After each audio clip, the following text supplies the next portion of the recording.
নমস্কার, জ্যোতির্ময় দেবশ্রী। আমি কোনোদিনও এই টপিকসটা নিয়ে আপনাদের সামনে আনিনি। খুবই একটা গুরুত্বপূর্ণ, আপনাদেরও শুনতে ভালো লাগবে, কারণ অনেকেই আমি শর্টস করেছি এটা নিয়ে, পিতৃদোষ। এইটা নিয়ে শর্টস করেছি যে পিতৃদোষ হলে কি করবেন, কিন্তু এই পিতৃদোষটা কেন হয়, কি কারণে হয়, হলে কি হয়, এবং হলে আমরা পিতৃদোষটা হলে তার প্রতিকারটা কি, আমরা ঘরে বসেই আমরা কি করে পিতৃদোষটা কাটাতে পারবো। পিতৃদোষ, আচ্ছা, এক কথা হলো, ধরুন আপনি জন্মগ্রহণ করেছেন, আপনার পূর্বপুরুষ আরও আছে, ঠাকুরদা, ঠাকুরমা, আপনার ঠাকুরদার আগে আপনার বাবা, ঠাকুরদার আগে, এরকম পরপর যে পুরুষ রয়ে গেছে তাদেরকে পিতৃপুরুষ বলা হয়। এবং এই যে পুরুষ মানে এরা যে মারা গেছেন, মৃত্যু হয়েছে, এরা মৃত্যুর পরে আমরা এদেরকে কি করি, শ্রাদ্ধ করি, এদের আত্মার শান্তির জন্য শ্রাদ্ধ করি এবং দান করি। শুধু কি এটাতেই আমাদের সমস্ত কিছু মিটে যায়? তা কিন্তু মিটে যায় না। এনারা উপর থেকেও আমাদেরকে আশীর্বাদ করেন। আমরা বলি না যে মা বাবা এরা নেই, আমরা অনেক সন্তানকে বলি, অনেককেই বলি মা বাবার আশীর্বাদে আমি, মা নেই তো কি হয়েছে, তার আশীর্বাদটা রয়েছে, বাবা নেই তো কি হয়েছে, আশীর্বাদ রয়েছে, ঠাকুরদা ঠাকুরমা এরা নেই তো কি হয়েছে, এদের আশীর্বাদটা আছে, এদের আশীর্বাদটা থাকে।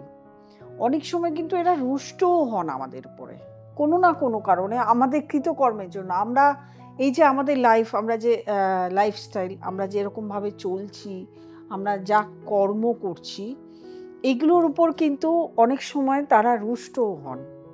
সেই রুষ্টর উপরে কিন্তু নির্ভর করে যে আমাদের দোষ লাগছে কিনা। এইটা পিতৃদোষটা সাধারণত 7টা পুরুষ অবধি আমাদের দেখা হয়।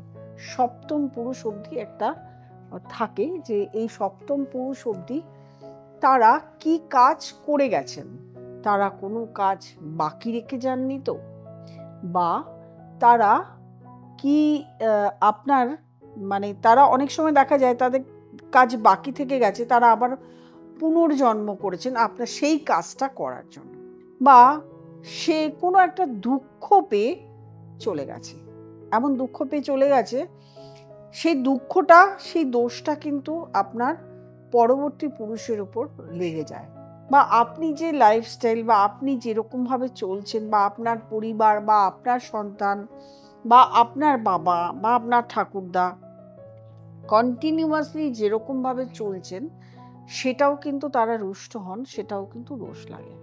এইটা কিন্তু একটা পিতৃদোষ বলে। এবার আমরা বুঝবো কি করে যে আমাদের এই পিতৃদোষটা পড়েছে? 5টা কারণ আছে, মানে আমাদের জীবনে যে দোষটা পড়েছে সেটা দেখার জন্য প্রথমে আমরা 5টা কারণ আগে দেখি, তারপরে আমরা অবশ্যই জ্যোতিষ বিচার নিয়ে বলবো, যখন জ্যোতিষী আলোচনা হচ্ছে, জ্যোতিষের সাংকেতিকটাও আপনাদের সামনে তুলে ধরবো যে কি থাকলে পিতৃদোষ হয়।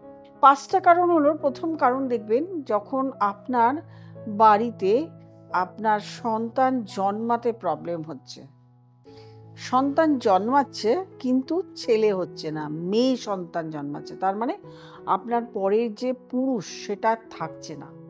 যদিও আজকাল আমরা ধরি না মেয়ে সন্তানকে কোনো, আমি খারাপভাবে এখানে ইঙ্গিত দিচ্ছি না, মেয়ে জন্ম হওয়া মানে অবশ্যই লক্ষ্মী, কিন্তু অনেকেরই সন্তান জন্মাতে অসুবিধা হয় এবং তার যে পরবর্তীকালের যে জেনারেশন সেটা নষ্ট হয়েই যায়। সাধারণত আমরা বলি যে ছেলে জন্মালে আমার জেনারেশনটা থেকে গেল, আর মেয়ে জন্মালে তো সে বিয়ে হয়ে আরেক ঘরে চলে গেল, আর জেনারেশন থাকে না। সেটাই আমি এখানে মূলত বলতে চেয়েছি। কিন্তু আমি নিজের থেকেও মেয়ে কন্যা সন্তানকে খুব ভালোবাসি, মানে আমার প্রিয় কন্যা সন্তান হচ্ছে আমার প্রিয়, আমার স্বপ্ন, এই জন্য আমি মেয়েদেরকে খুব ভালোবাসি।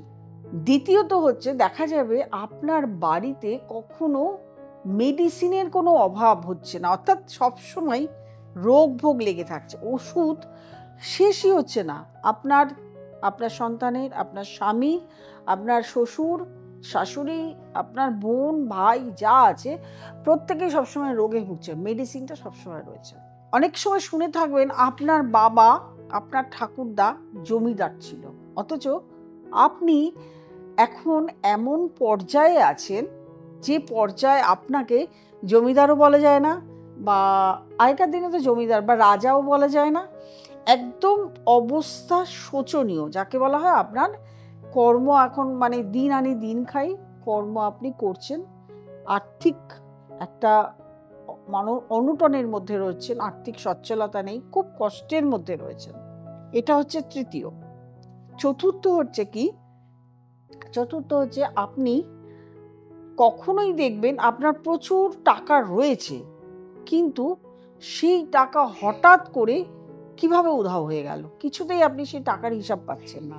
সেটা হয়তো কেউ আপনার কাছ থেকে ছিনিয়ে নিয়ে নিল, চুরি হয়ে গেল, বা যে কোনো রকমভাবে আপনার কাছ থেকে টাকাটা চলে গেল, টাকা নেই, বা রোগে ভোগে শেষ হয়ে গেল, কয়েক লাখ টাকা, কোটি টাকা, আপনার বাড়িঘর আপনার ছিল, সব ছিল, বাড়িঘর ছিল, সব কিছু ছিল, সেটা হঠাৎ করে জিরো ব্যালেন্সে এসে গেল, আপনি পথে এসে বসে গেলেন। এটা। দ্বিতীয়ত হচ্ছে আপনি নিজে প্রচণ্ডভাবে রোগে ভুগছেন। এই 5টা কারণ আপনাকে প্রথমে দেখতে হবে যে এই 5টা কারণ আপনার সংসারে সব সময় হচ্ছে কিনা। এই 5টা কারণের মধ্যে 2টো কারণ থাকতেই হবে, 3টেও থাকতে পারে, 5টাও থাকতে পারে, এই 5টা আপনাকে দেখতে হবে। এবার আসি একটু জ্যোতিষ বিচার নিয়ে। জ্যোতিষ বিচারে যখন দেখবেন আপনার চার্টে রবি, সূর্য, মানে যেটাকে আমরা সূর্য বলি বা রবি, তার সঙ্গে চন্দ্র, রাহু, কেতু, কারুর কানেকশানে রবি রাহু, রবি কেতু থাকতে পারে, কারো কানেকশানে চন্দ্রকেতু, চন্দ্র রাহু থাকতে পারে, কারো কানেকশানে দুটোই থাকতে পারে।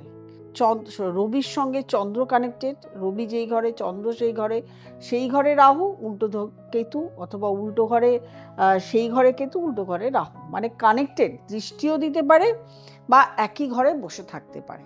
এটা হচ্ছে জ্যোতিষীর দিক। কিন্তু এটাও কিন্তু দেখার, এই কানেকশন নিয়ে প্রচুর লোকে জন্মায়, সবারই কি পিতৃদোষ লেগে গেছে তা কিন্তু নয়, এটা কিন্তু ভাবার। আমি বললাম জ্যোতিষী কানেকশন এটা আপনার রয়েছে তার মানেই পিতৃদোষ, তা কিন্তু নয়। আমি যে 5টা কারণ বললাম তার মধ্যে 2টো কি 3টে আপনার লাইফে থাকতেই হবে, তাহলেই বুঝবেন আপনার পিতৃদোষ লেগেছে। এছাড়া আরেকটা জিনিস যেটা দেখি, আমরা বলি না রক্ত, ওই যে রক্ত কাজ করছে, ওই যে ঠাকুরদার রক্ত, বাবার রক্ত পেয়েছিস, ফ্যামিলির রক্ত পেয়েছিস, এই একটা প্রচলিত প্রবাদ বাক্য আমরা কিন্তু বলি। এই যে প্রচলিত যে প্রবাদ বাক্য বলছি, এটা হচ্ছে মঙ্গল কানেক্টেড। মঙ্গল কিন্তু ব্লাড কানেক্টেড। আপনার ফ্যামিলিগত যে ব্লাড, ডিএনএ, মানে আপনার ফ্যামিলি, এইটা তো একটা সায়েন্সের ভাষা, আমি বলে ফেললাম ডিএনএ। আমরা বলি না ডিএনএ ম্যাচ করে, বাবার সন্তান কিনা দেখ, মার সন্তান কিনা দেখা যাক, ডিএনএ ম্যাচ করুক। এই যে ডিএনএ ম্যাচ, এটা কিন্তু মঙ্গল কানেক্টেড। এই মঙ্গল নিচস্থ থাকবে, ঠিক আছে। তার সঙ্গে আরেকটা কি কানেক্টেড, তার সঙ্গে আরেকটা যেটা কানেক্টেড হলো, আপনি আপনার ফ্যামিলিগতভাবে একটা বংশ পরম্পরায় কোনো একটা রিচুয়াল করে আসছে, প্রত্যেকে করে আসছে, কিন্তু দেখা যাচ্ছে আপনি মানছেন না, সেটা রিচুয়ালটা আপনি মানছেন না। আপনার ফ্যামিলির রিচুয়াল, এই পুজোটা হয়, এইটা হলে এটা করতে হয়, আপনি দেখেছেন আপনার বাবা করেছে, আপনার দাদু করেছে, আপনার মা সেটা করছে, আপনি সেটা মানছেন না। এই যে ফ্যামিলি রিচুয়াল মানছেন না, ফ্যামিলি রিচুয়ালটা কেন করা হয়? আপনার ফ্যামিলি যাতে ভালো থাকে, আপনার পরিবার যাতে ভালো থাকে, আপনার পূর্বপুরুষ এবং পরবর্তী পুরুষরা যাতে ভালো থাকতে পারে, তার জন্য কিন্তু একটা রিচুয়াল শুরু হয় প্রত্যেক ফ্যামিলিতে। এই যে রিচুয়াল শুরু হয়, এই রিচুয়ালটা কন্টিনিউ যখন চলে না, আপনি মানছেন না, সেক্ষেত্রে দেখা যায় যে আপনার ক্ষেত্রেও এই যে পিতৃদোষটা লেগে যায়। আমি আশা করি আপনাদেরকে বোঝাতে পারলাম জ্যোতিষ কানেকশন দিয়ে, এবং কিভাবে পিতৃদোষটা লাগে সেই কানেকশন দিয়ে। এইবারে বলবো, এই যে পিতৃদোষ হয়েছে, এটা আপনারা তো ঘরে বসে, হ্যাঁ, জ্যোতিষের কাছে গিয়ে তিনিও আপনাকে করে দেবেন, আমার কাছে আসলো আমিও আপনাকে কিভাবে গ্রহ প্রতিকার দিয়ে এগুলোকে ঠিক করা হয় সেগুলো অবশ্যই বলে দেবো। কিন্তু ঘরে বসেও আপনাকে কিছু কাজ করতে হবে। এক হচ্ছে গায়ত্রী মন্ত্র জপ করতে হবে, গুরু দীক্ষা নিতে হবে, বীজ মন্ত্র জপ করতে হবে, গায়ত্রী মন্ত্র বাড়িতে বসে জপ করতে হবে। 21 বার করে আপনাকে প্রত্যেক দিন সকালবেলা ঘুম থেকে উঠে গায়ত্রী মন্ত্র জপ করতে হবে। প্রত্যেক অমাবস্যাতে আমাদের পিতৃপুরুষরা কিন্তু তাদের আত্মা বা তাদের আমাদের কাছে উপস্থিত হন। যদি আপনি এই অমাবস্যার দিনে একটু মানুষকে ভোজন করাতে পারেন, মানে খাওয়াতে পারেন, তাতেও কিন্তু তারা খুশি হন। এবং সবসময় দান, যদি এই দিনে পূর্ণিমার দিন, অমাবস্যার দিন দান করতে পারেন, তাহলেও কিন্তু আপনার যে পিতৃদোষটা থাকে সেটা অবশ্যই ঠিক হয়, লঙ্ঘন তো হয়। এছাড়া তো জ্যোতিষ আছেই, জ্যোতিষী বিচার আছে, চেম্বার আছে। অবশ্যই আমি যে প্রবলেমগুলো বললাম ফেস করছেন, তাহলে অবশ্যই কিন্তু নিচে স্ক্রলে যে নাম্বারটি আছে যোগাযোগ করে নিতে পারেন, আসতে পারেন চেম্বারে, অনলাইন কনসালটেশন করতে পারেন। না হলে নিজের বাড়িতে বসে আমি পিতৃদোষ নিয়ে শর্টস করেছি সেটাও করতে পারেন, বা এখন যেটা বলছি, যেগুলো বলেছি সেগুলো আপনারা বাড়িতে বসে করতে পারেন।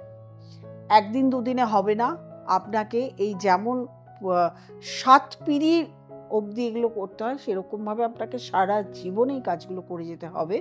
তাহলে আপনার সন্তান এবং সন্তানের পরের প্রজন্মকে আপনি ভালো রাখতে পারবেন।